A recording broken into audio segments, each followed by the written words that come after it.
Welcome back to the channel. Welcome back to the channel. So, Coach Cristobal spoke to the media yesterday morning.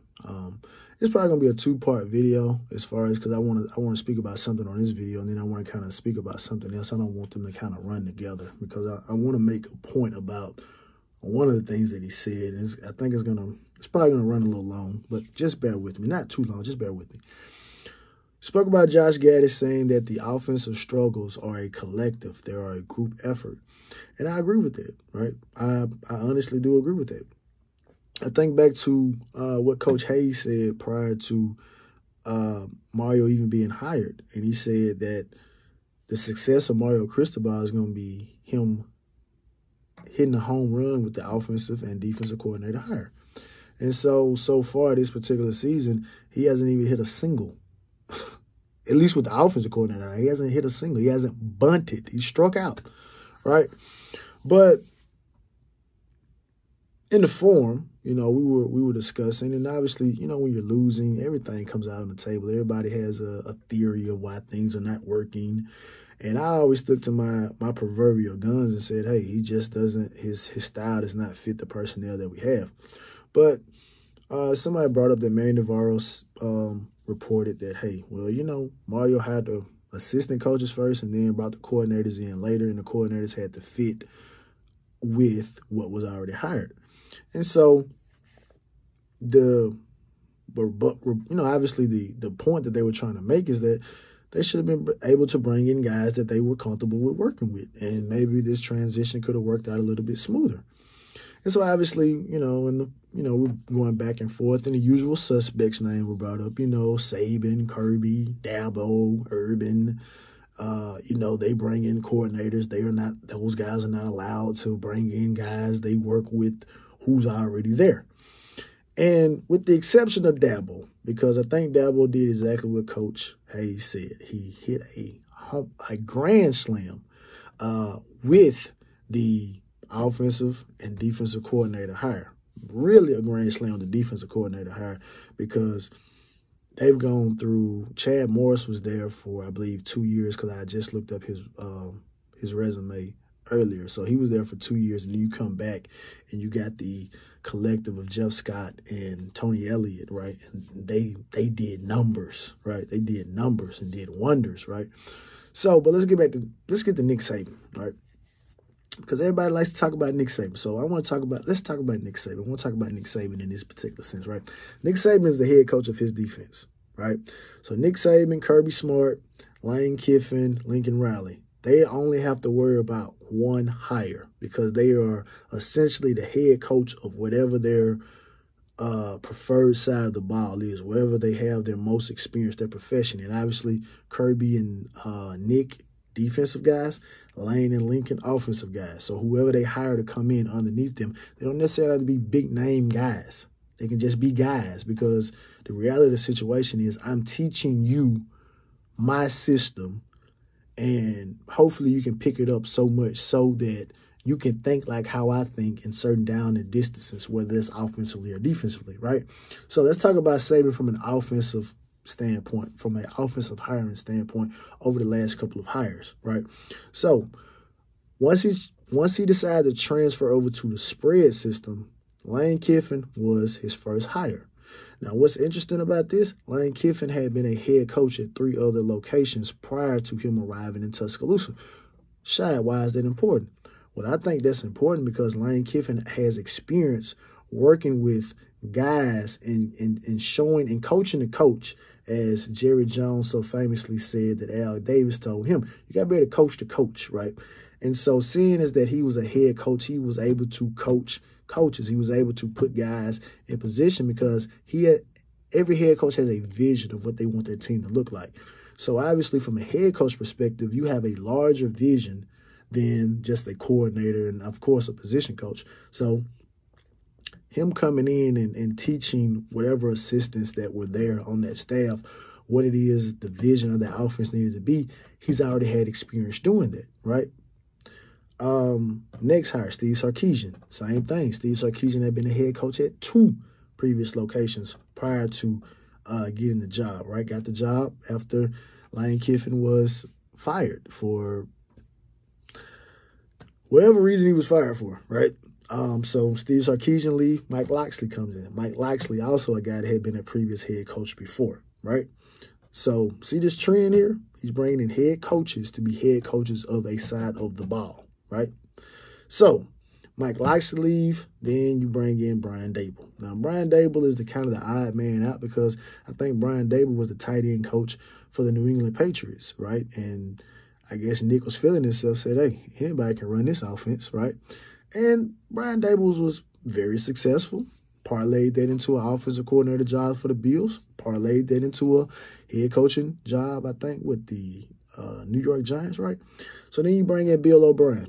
Bill O'Brien, a guy, been a head coach at 2 different locations, Penn State and the Houston Texans, right?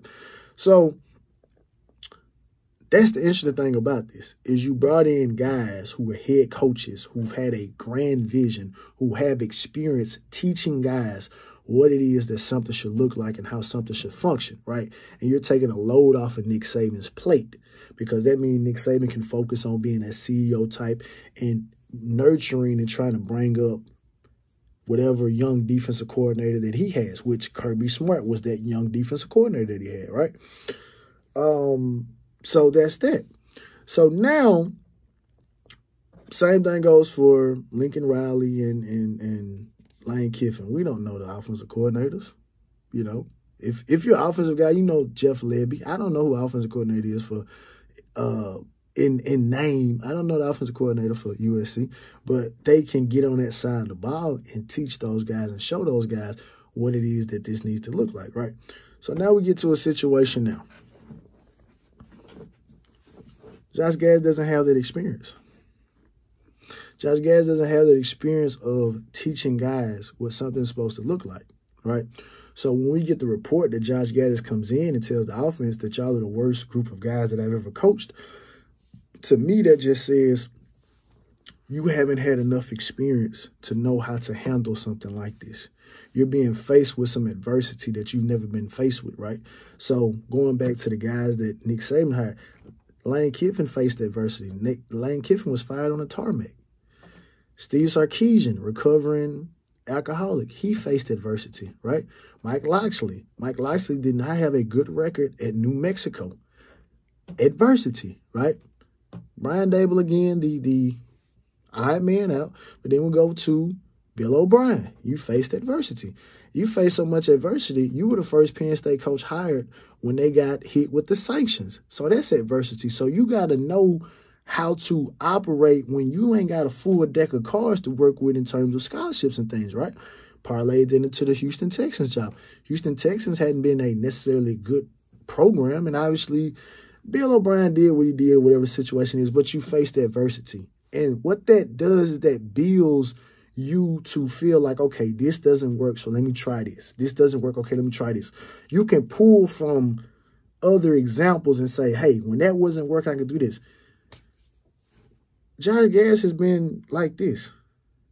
It's never been, and no, you just been on a steady ascension. So you don't know what to do.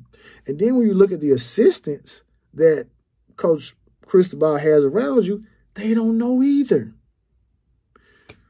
Frank Ponce, I don't think, has the experience of knowing how to deal with this at this particular level. We know Phil doesn't. Kevin Smith, you're not that far removed from the NFL. You know, Coach Mirabel, you're just the offensive coach. You're just the offensive line coach, right?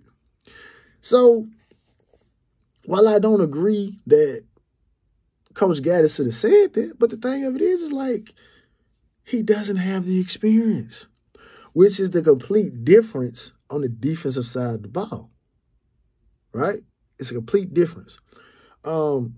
Some people are on Coach still, right, for obvious reasons, right? So I'm not about to sit up here and shoot him some bail. But, again, something that Coach Hayes said, hey, you take away a couple of these deep balls, and we got a completely different defense, right? Take away a couple of these miscommunications in the secondary, we got a completely different looking defense, right? And I kind of agree with that. But what do you have on the defensive side of the ball? Coach Strong has been a head coach at 3 different locations. Coach Steele has been a head coach one time. It didn't work out, but he has a lot of experience. He's been coaching for a long time, so he knows what this is supposed to look like. So you got 2 of these guys that are coaching younger guys in a dive, DVD, Coach Joe, Rod Right, right? So the defense has been better than what it looked like last year. And I think that's a testament to Coach Steele and Coach Strong. Even though, again, people are going to be upset about it. But, again, I don't look at it like that, from Coach Steele's standpoint. I think they're doing I'm not going to say a great job, but they're doing a good job. In my honest opinion, when you look at, what they were left with, what they inherited, right? Whereas on the offensive side of the ball, we have a guy who has never faced this type of adversity before, which is why I asked the question on Coach Hayes' channel, can we really say a guy can coach when you needed the best offensive line in college football? Josh Gattis has never faced any adversity. So Josh Gattis may be a good coach, and maybe if he's not retained, maybe he can look back on this incident and say, hey, I did that wrong, and I did that wrong. So when you face this adversity again, you know how to overcome it. But right now, he ain't never faced no adversity. Coach Cristobal has faced adversity, but Coach Cristobal is not the X's and O's guy. So I don't know really how much input he can give. I don't really know maybe you could have, but Charlie Strong and Kevin Steele, they're not offensive coaches by nature. So to be honest, Coach Gattis is out here by himself. He doesn't know what this feels like. He doesn't know what this looks like. This man has gone from Penn State to Alabama to Michigan to Miami. Out of those 4 jobs, tell me which one, and obviously we can be homers on this. But those are 4 rock star jobs. Those are 4 rock star jobs. And now you're being tasked with trying to fix something when you don't even know, you don't know how to fix it because you've never been put in that situation. And so, again, I made a video a while back. I said, I felt like, man, hey, this was kind of like when a regular person fills out a job application. You go to the job tells you what the benefits are, and you say, okay, this is what I bring to the table. And I think you can look at it from a standpoint. Coach Cristobal says, hey, I'm going to give you a good offensive line. I'm going to give you something similar to what you had at Michigan, right? I'm going to make sure you got a good running back room, right? I'm going to make sure you have that. We already got a good quarterback. A little mobile, not as mobile as what you just had, but this is what I have for you. And then Coach Gattis says, okay, well, this is what I have for you. I have an offense that's going to do this and do that or whatever. And whether or not it was his offense, again, this is not the show or the episode for this, right? But I'm just saying, again, in the comments, if you think I'm off base, if you stuck around this long, let me know. But I really feel like that we are dealing with a situation where we have a offensive coordinator who is not his fault that he hasn't experienced this, but he doesn't know how to fix this. He doesn't know. He hasn't been here before.